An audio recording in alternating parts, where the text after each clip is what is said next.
안녕하세요. 스미더스입니다. 오늘은 말이죠. 저희가 맨날 정치 얘기만 하니까 너무 좀 그렇지 않습니까? 피곤하지 않습니까? 그래서 저희가 또 하나의 축이 뭐겠습니까? 밀리터리, 첩보 뭐 이런 게 저희의 어떻게 보면 그 저희 전공입니다. 그래서 오늘은 그 얘기를 해볼까 합니다. 이 주제를 다뤄달라라고 뒤에 건담하고는 상관이 없습니다. 이 주제를 다뤄달라고 의뢰하신 분이 좀 특별한 분이십니다.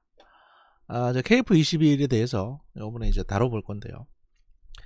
이 KF21을 다뤄달라라고 의뢰를 하신 분이 한 분 계십니다. 누구냐?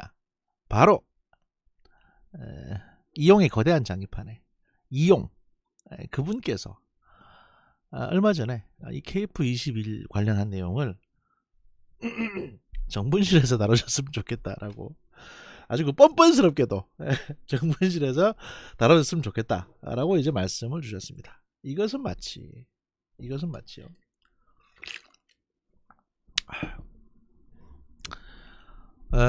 이것은 마치 그 우레옥, 평양 냉면으로 유명한 우레옥이라는 가게가 있습니다. 굉장히 유명한 곳이고 굉장히 돈을 많이 버는 곳입니다.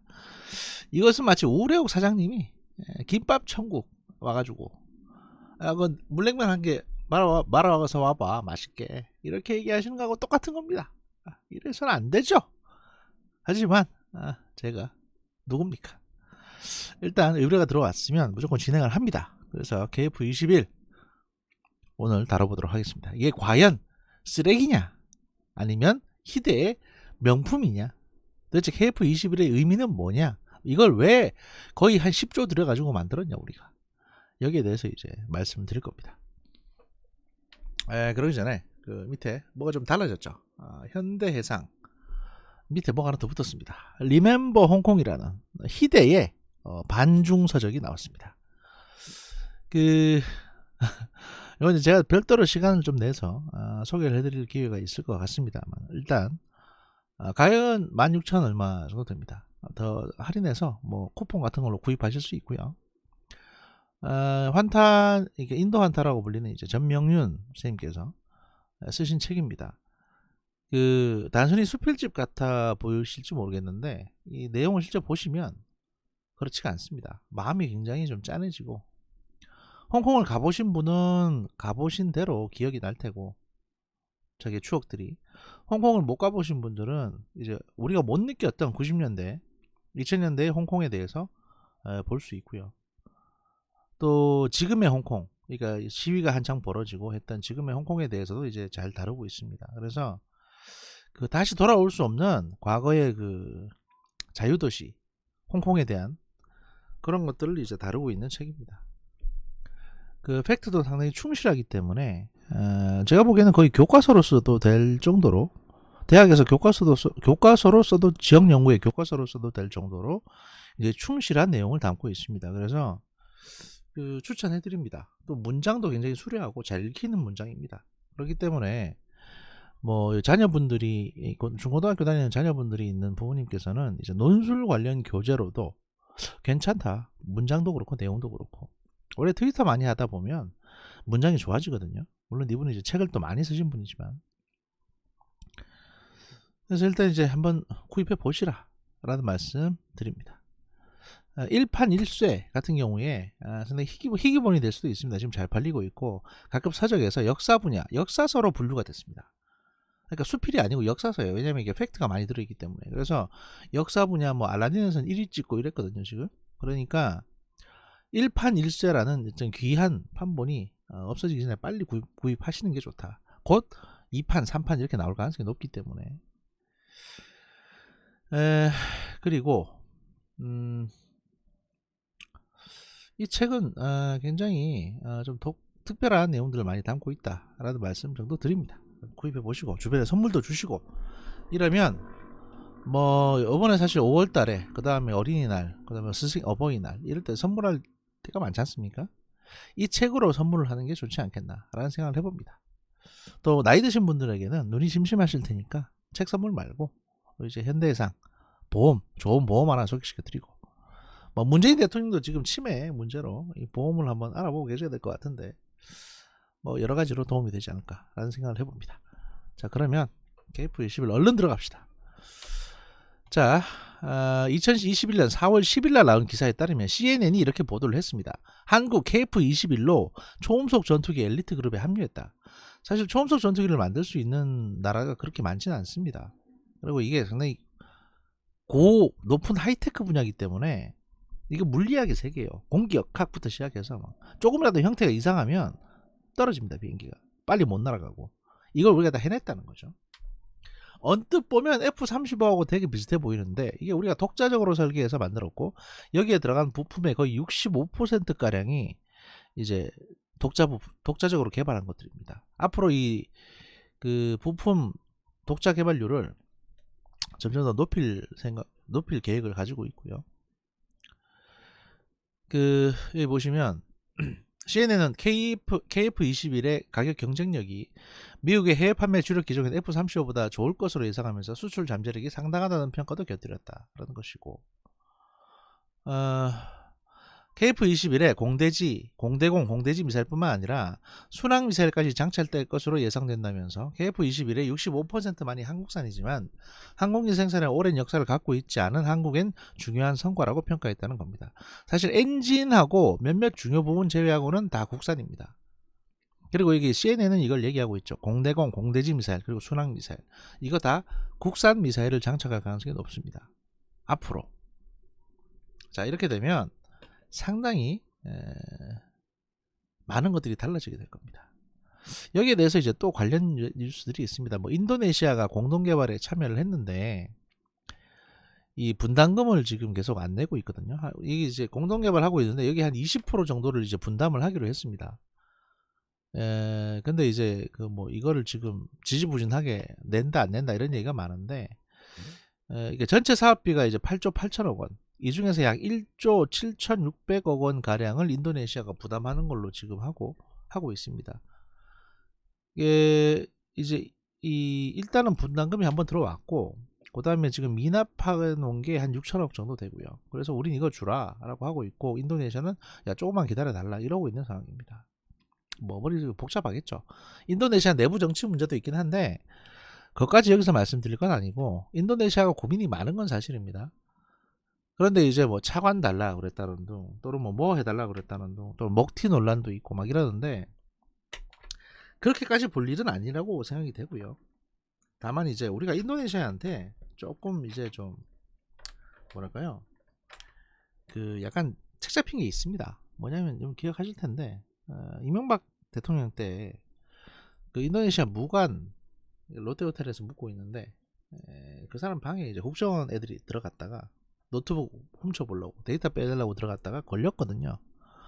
그래서 이걸로 두고 하여튼 인도네시아한테 우리가 조금 좀 밀려있는 상황이긴 한데, 그럼에도 불구하고 이제 인도네시아하고 우리하고 관계는 나쁘진 않습니다.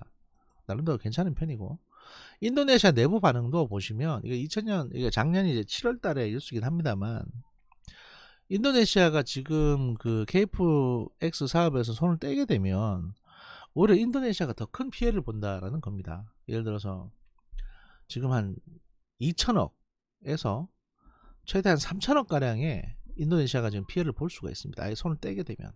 그렇기 때문에 KF-X 계약 파기까지 가진 않을 거고, 다만 이제 세부적인 어떤 조율, 그 다음에 이제 기술 개발 문제라든지 이런 것들로 조금 좀 밀당을 하는 게 아니냐 이런 얘기들이 나오고 있습니다. 이것도 나중에 뒤에 조금 더 살펴보고요.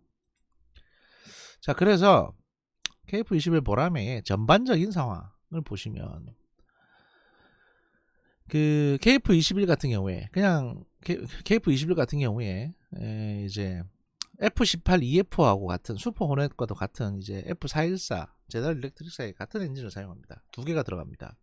그런데 사이즈는 작기 때문에 출력이라든지 기동성은 더 좋을 걸로 예상이 되고, 지금 F-16이 상당히 기동성이 좋은 편이거든요. F-16하고 거의 동급이다 라는 평가가 나오고 있습니다. 그래서 일단 잘 날고 기동성 좋은 전투기를 우리가 개발한 거는 맞다 라는 부분 됐고요. 독자 개발. 그 다음에 저피탐성 이제 스텔스 성능 관련해서는 F-18 슈퍼 호넷보다는 낮은 레이더 반사 면적을 가지고 있습니다. 그런데 아직까지 스텔스는 아니고요. 스텔스는 아닙니다. 왜냐하면 엔진도 통상 엔진이 들어가 있고, 그 다음에 그 노즐 자체도 벡터 노즐이 아니고, 벡터 노즐은 이제 뒤에 노즐이 이렇게 엔진 배기구가 움직여서 기동성을 더 좋게 해주는 기술이 있는데, 그것도 적용한 게 아니고요. 그 다음에 무장 자체는 이제 외부에 장착하게 되어 있거든요. 아직까지는. 이게 이제 블록 1, 2, 3, 4 뭐 앞으로 쭉 나갈 건데, 아직까지는 블록 1 기준으로 스텔스는 아닙니다. 스텔스는 아닌데, 스텔스가 아님에도 불구하고 이제 나름대로 성능은 굉장히 뛰어나다라는 거죠. 지금 우리가 생산하고 있는 이제 F-16에 거의 맞먹을 정도의 성능을 가지고 있습니다. 그리고 중요한 건 이제 센서 및 항정 장비 부분인데, 항공 전자 장비입니다. ASR 레이더. 그러니까 이제 이게 그 소위 말해서 능동 전자 주사식 레이더라고 하는데, 그러니까 일반적인 레이더가 아니라 이제 하여튼 좋은 레이더다, 이런 말씀드립니다. 짱 좋은 레이더입니다. 그리고 여러 가지 뭐 기만 능력도 있고 뭐 여러 가지 많습니다. 이거 이스라엘하고 공동 개발 기술 지원을 받아서 개발을 했고요. 적외선 탐색 추적 장비 IRST라고 있는데, 이건 이제 레이더를 쓰기 못할 때 이걸 갖다가 사용을 합니다. 그때도 이제 요 이탈리아하고 공동 개발 기술 협력을 받았고요. 그 다음에 EOTGP라고 있는 전자광학 표적 추적 장비. 이게 뭐냐면 보통 타이거 아이나 아니면 스나이퍼 시스템이라고 불리는 건데, 이것도 하나 시스템에서 개발을 했습니다. 아마 미국제를 상당히 참고를 했겠죠. 그리고 통합 전자장비라고 하는 이제 RF 제머, 그 다음에 EWC 전자전 장비, 이런 것들을 이제 LAG 넥스원에서 개발을 했고요. 그래서 핵심 전자장비를 대부분 우리가 독자 개발을 했습니다. 그 임무 컴퓨터까지. 이게 상당히 중요합니다, 나중에. 예, 그 추가적으로 에이사 레이더 같은 경우에 조금 더 보안 설명을 드리면, 이게 이제 기본적으로는 이지스 함에 설치되는 레이더가 이제 이런 시스템입니다. 이런 그 능동 전자주사라고 하는 이게 이제 빛을, 그러니까 전파를 보통 펜슬빔이라고 하는데, 보통 레이더는 이제 이렇게 그러니까 이렇게 돌거나 아니면 이 안테나처럼 생겨가지고, 그러니까 접시 안테나처럼 생겨가지고, 전투기 레이더는 이렇게 막 움직이면서 이제 주사를 하는데, 그러니까 신호를 보내고 받거나 합니다. 근데 얘는 그냥 딱 평면이에요. 그리고 신호를 쫙 쏴요, 앞으로 계속. 그러니까 고출력의 엔진과 이제 파워가 필요합니다. 대신에 이 레이더는 상당히 강력하기 때문에 그 레이더 기만이라고 하는, 보통 전자전에도 막강하고요. 또 이제 속이는 기능도 있습니다. 그런데 이제 이게 왜 중요하냐면, 고출력의 레이더니까 멀리 있는 것도 자세히 볼 수 있거든요. 근데 이게 왜 중요하냐면, 일단 스텔스 전투기는 기본적으로 레이더를 작동시키지 않습니다. 왜냐하면 레이더를 켜는 순간 마치 깜깜한 밤에 이제 후레쉬 켜는 것처럼 스텔스 기능이 사라져요. 그럼 내가 내 위치를 말하고 있으니까. 그러니까 스텔스 전투는 보통 어떻게 하냐면, 예를 들어 KF-21이 여러 대 있을 경우에 한 대가 가장 뒤쪽에서 이 레이더를 켜고 이제 저 앞을 살핍니다. 그러면 이 앞에 있는 나머지 KF-21들은 적기에게 포착이 안 되는 거예요. 레이더를 안 켜고 있으면. 일단 적의 레이더는 흡수하니까. F-35도 마찬가지로 그런 식으로 전투를 합니다. 그래서 데이터 링크를 한 다음에 가장 뒤에 있는 전투기나 이제 조기 경보기가 이제 저 앞에 뭐가 있다 라고, 이제 어느쯤에 적이 있다라고 지적을 해주면 그쪽으로 조용히 가는 거예요. 그래서 갑자기 공격을 하는 겁니다. 보통 이런 시스템을 이제 이용을 해서 전투를 하는 건데, 거기에 들어가는 이 네 가지 세트 플러스 이제 임무 컴퓨터까지, 이 5종류의 전자장비들을 전부 다 한국이 개발했다는 거죠. 이게 굉장히 중요합니다. 왜 중요한지 추가적으로 설명을 드리겠습니다. 자, 그래서 개발 일정 같은 경우를 보시면, 뭐 일단은 지금 21년 이제 시제기가 나왔습니다. 그래서 이제 최초 시제기가 나왔고, 이제 지상 시험을 하게 됩니다. 1년 동안. 지상 시험 뭐냐면, 이 비행기가 이제 지상에 세워놓고 뭐 각종 혹한기 테스트부터 시작해가지고 아주 뜨거운 거, 그 다음에 뭐 물도 뿌려보고, 이제 그 다음에 풍동 시험장에 넣어서 다시 풍동 테스트도 하고, 또 무장 여러 가지 미사일이라든지 또 연료 탱크라든지 이런 걸 달았다가 뗐다가 달았다가 뗐다가 하면서, 이제 그 비행기 날개가 얼마나 이제 압력을 받고 이거 버티는지, 금이 안 가는지 이런 것들을 다 테스트합니다. 그 다음에 2023년부터 2022년 말부터 대체로 이제 비행 시험을 예측을 하고 있어요. 그래서 아직 이제 날아보진 않은 겁니다. 그러니까 지금 나온 시제기는 아직 비행을 한 번도 안 해봤어요. 물론 이제 시뮬레이션을 했기 때문에 뭐 날 거라는 거는 알지만 비행 시험을 한 번도 안 했으니까 이제 2022년 중반 넘어가면 비행 시험 하겠죠. 그리고 2026년에 이제 완전 개발이 종료되는데 이게 블록 1이에요. 여기 이제 보통 보시면 블록 1 개발이 2025부터 26까지 돼 있고, 추가 무장 시험 블록 2가 26부터 28까지, 블록 2까지 되면 이제 외부에 무장을 탑재하고 이 미사일들을 이제 실제 발사해 보는 테스트까지 들어갑니다. 근데 이게 굉장히 중요합니다. 제가 계속 이제 무장, 공대공 미사일 중요하다고 말씀드리는 이유가 바로 이겁니다. 결론부터 말씀드리면, 결론부터 말씀드리기 전에 일단 여기 이제 KF-21에 대한 낙관적 전망과 비관적 전망을 말씀하시는 분들이 계시는데, 그 얘기들을 전체 다 들어보고 과연 그러면 KF-21의 의미는 뭐냐, 이거에 대해서 볼 수 있을 것 같습니다. 왜냐면 욕하는 사람 칭찬하는 사람 다 들어보면 대충 정리가 되니까요.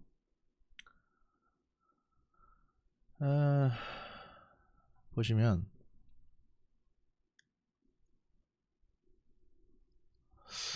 낙관적 전망, 한 가지 확실한 부분은 2020년대에 세계 각지의 중소형급 세미 스텔스 기종을 개발 완료하는 기종은 KF-21밖에 없다라는 겁니다. 이거는 맞습니다. 일본이나 터키도 준비는 하고 있었는데 아직 개발을 못했습니다. 따라서 KF-21이 가격을 낮추고 괜찮은 성능만 뽑아줄 수 있다면 세계 중소형급 전투기 틈새 시장은 잘 노릴 수도 있습니다. 성능으로는 F-35와 경쟁이 안 되지만, 왜냐면 F-35는 완전한 스텔스기고 KF-21은 아직까지는 스텔스 성능이 좀 떨어지니까.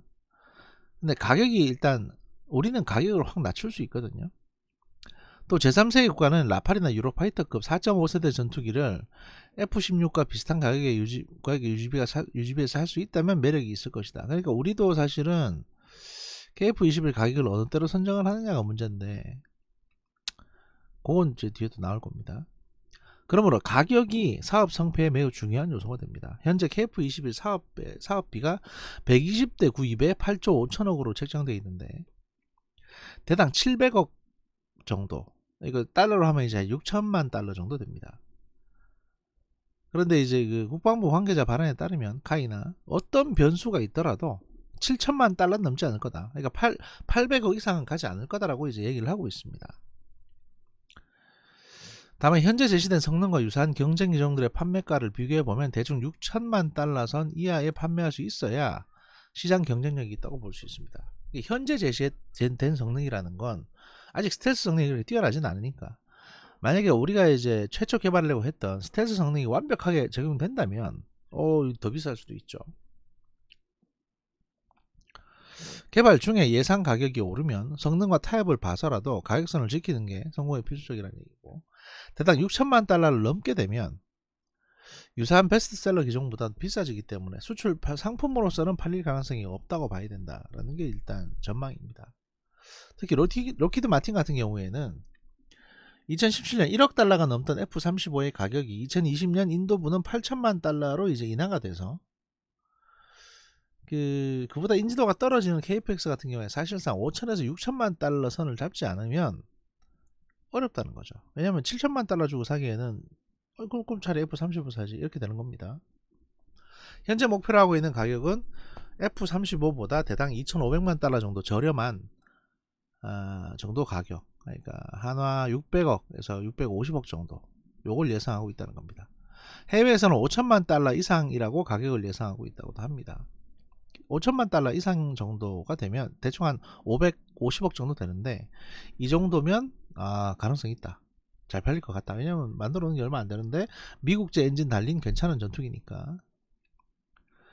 그리고 이제 유지비도 중요합니다. F-35는 이제 가격이 8천만 달러 선으로 인하돼서 구입 가격은 사실 뭐 F-15나 이런 거에서 별로 비싸지 않지만 유지비는 굉장히 비쌉니다. 이 스텔스 도료나 뭐 이런 문제들 때문에. 근데 이제 KF-21이 구입 가격에서는 F-35나 F-15EX와 확실한 차이를 못 내더라도 유지비가 낮으면, 왜냐면 유지비도 장난 아니거든요. 유지비를 낮출 수 있으면 경쟁력이 있다는 거죠. 왜냐면 장기간 운용을 할 때 이제 유지비가 낮으면 그게 그만큼 이득이 되는 거니까.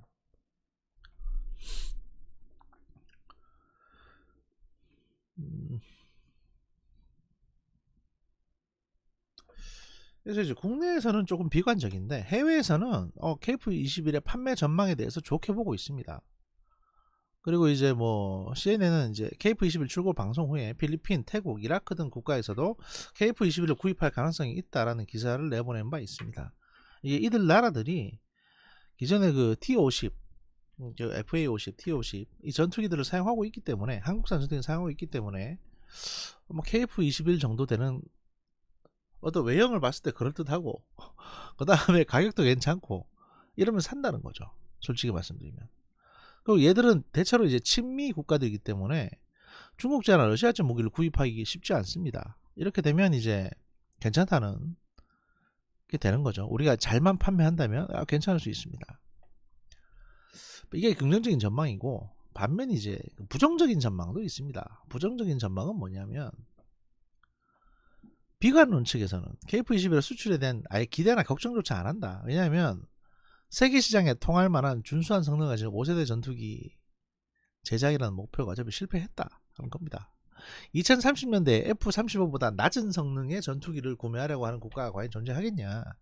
지금 F-35가 가격이 점점 떨어지고 있는데 왜 저걸 사겠냐라는 거예요. 우여곡절 끝에 완성을 시켰다 하더라도 사실 압도적인 가격 경쟁력이 없으면 판매되기 어려울 텐데, 그 다음에 이제 지금 2000대 가까이 만들어졌기 때문에 F-35는 더 가격이 떨어질 가능성이 있는데, KF-21은 지금 120대 만들었는데 가격이 더 비싸지는 거 아니냐, 뭐 이런 얘기까지도 하고 있습니다. 미국이 60조 원 들여서 만들었는데 우리는 6조 원 들여가지고 만드는 게 말이 되냐? 뭐 이런 얘기예요, 사실. 그래서 이제 프랑스도 뭐 라팔 만들다가 실패했고, 영국도 이제 타이푼 만들다가 작살났는데, 뭐 어떻게 그걸 우리가 만드냐, 뭐 이런 이제 비관론인데, 사실은 말이죠, 그렇게만 볼 일은 아닙니다. 왜냐하면 제가 이제 앞서서 쭉 말씀드렸는데, 이제 이게 뭐하고 연결되냐면, 그 전투기는 단순히 전투기 그 자체의 가치뿐만이 아니라 전투기가 가지고 있는 이제 무장 능력, 그러니까 이제 뭐 공대공 미사일이라든지 이런 무장 능력에 의해서도 많이 좌우됩니다. 좌우되는데, 최근에 이제 인도하고 파키스탄, 아마 2019년일 텐데, 인도하고 파키스탄 사이에 공중전이 벌어졌습니다. 그때 인도가 충격을 많이 받았어요. 파키스탄도 마찬가지였고, 전자전이 이제, 그러니까 그 천왕무장 미사일이라고 생각했던 암람 AM-120 암람 미사일이 그 전자전에 교란당해가지고 이게 명중률이 급 떨어지는 문제가 발생을 했거든요. 미국도 이걸 압니다. 그래서 미국은 자기네가 보유하고 있는 암람 미사일하고 수출용 판매하는 암람 미사일의 소프트웨어를 다르게 설정을 해놨습니다. 성능이 조금 다르다는 얘기예요. 그러니까 똑같은 미사일처럼 보여도, 만약 예를 들어서 한국에 F-16이 있고 미국에 F-16이 있다고 칩시다. 전투기는 똑같습니다. 그리고 두 전투기가 동시에 이제 암람이라는 미사일을 발사를 합니다. 그러면 한국의 F-16에서 발사한 암람 미사일은 미국 거를 맞추지 못합니다. 강력한 전자전에 의해서. 미국이 발사한 암람 미사일은 한국군의 F-16을 격추시킬 겁니다. 그게 지금 현실입니다. 그렇기 때문에 우리가 가능성이 있다는 거예요. 왜냐하면 터키가 그 자체 개발한 공대공 미사일을 개발 중에 있습니다. 개발 중에 있는데 얘들이 이거를 테스트를 못해요. 그러니까 공대공 미사일을 하늘에서 다른 전투기를 향해서 쏘는 공대공 미사일을 테스트하려면 이걸 전투기에 탑재해가지고 테스트를 해야 되거든요. 그러려면 이 전투기를 생산한 국가의 허락을 받아야 됩니다. 왜냐, 이건 법적인 문제가 아니라, 왜냐하면 그 소위 임무 컴퓨터라는 게 있는데, 모든 전투기에는 F-16이나 F-18에도 다 컴퓨터가 있어요. 이게 미사일만 달고 그냥 버튼 누르면 발사한다고 해서 나가는 게 아니고, 이 컴퓨터하고 미사일의 소프트웨어하고 연동이 돼야 되는 겁니다. 쉽게 말해서 내가 내가 이 마우스를 만들었는데 이 마우스가 마이크로소프트사에서 이제 오케이를 해서 승인하지 않으면 이 마우스는 마이크로소프트사의 프로그램이 깔린 컴퓨터하고 연결이 안 되는 거예요. 내가 만든 마우스는. 그러니까 마이크로소프트사에서 자기 프로그램의 일정 부분 코드를 공개해야 되고 나도 마우스 프로그램을 거기에 맞춰서 설계를 해야 됩니다. 이게 코드 공개인데 전투기는 임무 컴퓨터부터 시작해서 그 전투기의 이제 전자체제, 전장 시스템에서 그 무장 관련 시스템에 이제 코드를 공개하냐 마냐에 따라서 그 나라의 미사일과 연동이 되냐 안 되냐가 달라집니다. 그게 굉장히 어렵습니다. 그런데 한국에서 KF-21이라고 하는 독자적인 전투기를 개발했다는 거는, 그리고 모든 전자 시스템을 다 우리가 거의 다 개발했다는 거는 앞으로 우리가 만드는 공대공 미사일과 공대지 미사일을 미국 못지않은 강력한 전자전 프로그램을 입력을 시켜서 유지 운용할 수 있고 이거를 다른 나라에 팔 수도 있게 되는 거예요. 그렇게 되면 만약에 이라크군의 전투기가 한국산 전자장비가 달려있는, 전장 시스템이 달려있는 한국산 공대공 미사일을 탑재할 경우에 미군 전투기도 격추시킬 수 있는 능력이 있을 수 있는 겁니다. 한국의 기술은 사실 러시아 기술하고 미국 기술을 짬뽕한 거기 때문에. 그래서 중요하다는 겁니다. 여러분들이 우리가 그 현무나 이런 지대지 미사일이나 뭐 지대함, 함대함 미사일 같은 이런 이제 지상 발사나 배에서 발사하는 미사일들을 많이 개발했잖아요. 근데 우리는 아직까지 자체적으로 개발한 공대공 미사일이 없습니다. 물론 천공이라고 불리는 작은 지대공 미사일이나 이런 것들은 늘 개발을 했는데 아직 완성품 공대공 미사일이 없어요. 그 이유가 뭐냐면 기술이 없어서 못 만드는 게 아니라 이런 현실적인 문제 때문에 아직 개발은 하고 있는데 완성을 못한 거예요. 그 공중 실험을 못했기 때문에 미국이 우리가 가지고 있는 이제 전투기들한테 이걸 탑재해서 테스트를 못하게 했습니다. 계속 지금까지. 야, 그럼 뭔 소리냐? T-50 뭐 골든 이글 있지 않냐? 그것도 사실은 소프트웨어나 이런 것들은 전부 다 록히드 마틴 거기 때문에 F-16 소프트웨어 거의 그대로 갖고 왔기 때문에 그거 걔들이 공개 안 하면 우리가 테스트를 못 해요. 그런데 KF-21은 다르다는 거죠. KF-21은 우리가 모든 걸 다 독자적으로 전자 시스템을 만들었기 때문에 그냥 여기에 우리가 개발한 미사일 달아가지고 테스트하고 쏘고 수출하면 됩니다. 자, 그러면 단순히 전투기만 구매하는 게 아니라 공대공 무기 세트까지 같이 구매하는 거예요. 그 어느 나라보다 경쟁력 있는 시스템으로. 그러면 나 같아도 사지. F-35에 비하면 훨씬 낫죠. 이게 유지비 싸죠. 그 다음에 독자적인 무기 시스템, 공격력, 실전적인 무기 시스템을 도입할 수 있죠. 왜냐면 이게 한국군은 지금 전쟁 중인 군대이기 때문에 늘 실전적인 무기 시스템을 개발하거든요. 자기들도 쓰는 신뢰성 있고 실전적인 최첨단 공대지 공격 무기, 공대공 미사일 체계, 그다음에 전자전 체계, 이걸 다 패키지로 받는 겁니다. 자, 이렇게 되면 F-35는 KF-21을 가격도 비싸고, 그 다음에 유지비도 비싸고, 그 다음에 뭐 끼워주는 것도, 막말로 끼워주는 것도 없고, 무기 자체도 다 따로따로 해야 되는데, 그것도 성능도 떨어지고, 그럼 왜 F-35를 삽니까? KF-21을 사지. 한국이 잘 해주겠다는데.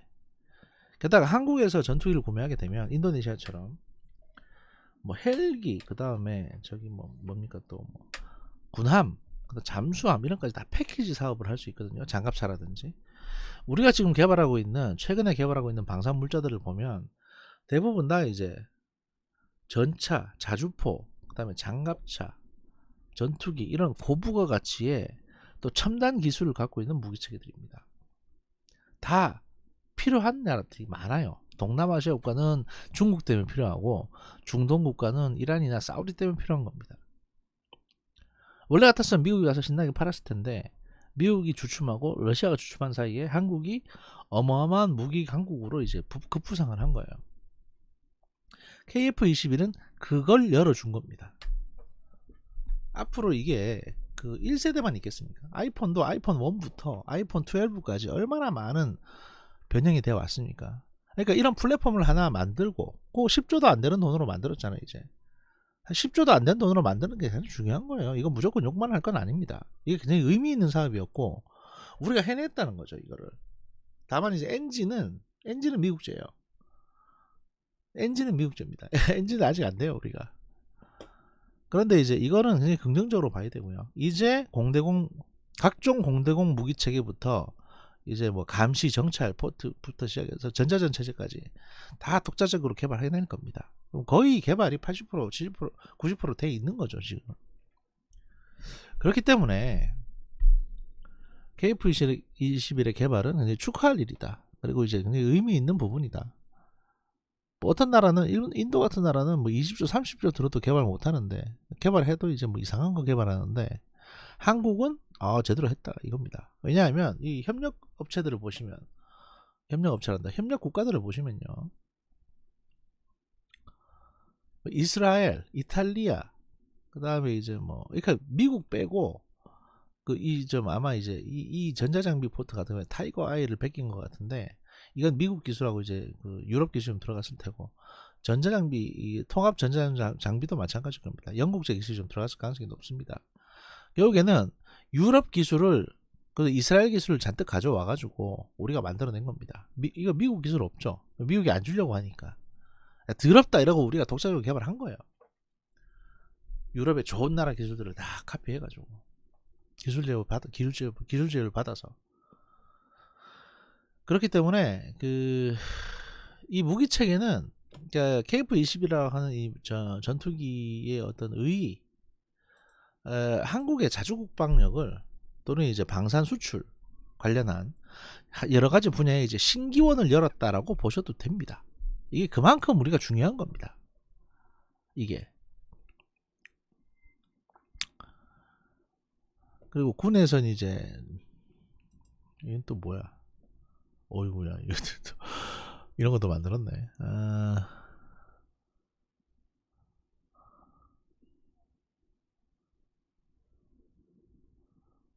예, 이게 스텔스기를 탐지하는 레이더 기술을 개발했다. 이건 또 속보네요. 속보인데, 오늘 들어온 속보입니다. 내가 얘기하다 보니까 갑자기 속보가 떴는데, 한국군에서 F-35 등의 스텔스기를 탐지 가능한 레이더 기술을 개발했다는 겁니다. 이거 소개 좀 해드리겠습니다. 국방과학연구소는 이제 스텔스 전투기를 탐지하고 추적할 수 있는 저피탐 항체 탐지용 고출력 고감도 표적 탐지 기술을 국내 독자 기술로 확보했다라고 밝혔습니다. 이것도 이제 앞으로 전투기에 실리게 되면, 이거는 그냥 뭐 짱 되는 거죠, 짱. 그야말로. 고성능 소프트웨어하고 이제 고출력 기술하고 이게 다 결합되게 되면 스텔스기도 잡아낼 수 있는 기술이 되긴 되는 거죠.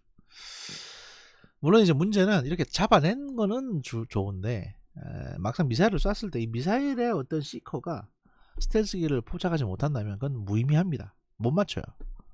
그런데 어쨌든 이제 잡아냈다는 게 기술 개발했다는 게 중요하고, 앞으로 이 기술은 더 계속 크게 발전하겠죠. 하여튼 KF-21의 어떤 문제, 잘했다, 잘 개발했다, 이런 결론을 말씀드리면서 1부는 여기서 마무리하겠습니다. 김상욱 하이플래너의 사연은 2부에서 다시 같이 소개를 해드리겠습니다. 잠시 뒤에 뵙겠습니다.